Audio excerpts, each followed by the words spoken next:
ഹന്തക് യുദ്ധം അല്ലെങ്കിൽ war of trench അല്ലെങ്കിൽ അഹ്സാബ് യുദ്ധം എന്ന് പറയുന്നത് രണ്ട് പേരുണ്ട്. ഒന്ന് കിടങ്ങ് കുഴിച്ച യുദ്ധമായതുകൊണ്ട് കിടങ്ങ് യുദ്ധം എന്ന് പറയും, അല്ലെങ്കിൽ അഹ്സാബ് യുദ്ധം, എല്ലാ പാർട്ടികളും വാർ ഓഫ് കോൺഫെഡറേഷൻ എന്ന് പറയും. അതായത് പുറത്തുനിന്ന് പിന്നെ ഗത്ഫാൻ ഗോത്രം എന്ന് പറഞ്ഞാൽ ഗത്ഫാൻ ഗോത്രം എന്ന് പറഞ്ഞാൽ മക്കയുടെയും മദീനയുടെയും ഇടയിൽ ഏറ്റവും പ്രബലമായ ഗോത്രമാണ്. രാജാവ് ഭരിക്കുന്നതാണ്. 10,000-ഓളം പടയാളികൾ തന്നെ ഉണ്ട് അവർക്ക്. അത്രയും വലിയ ശക്തമായ ഒരു ഗോത്രമാണ്.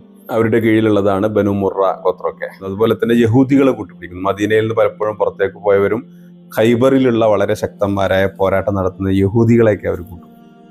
അപ്പൊ അങ്ങനെ കൂട്ടുപിടിച്ചിട്ട് നടത്തുന്ന ആ യുദ്ധത്തിലും അവർ യഥാർത്ഥത്തിൽ പരാജയപ്പെടുകയാണ് ചെയ്യുന്നത്.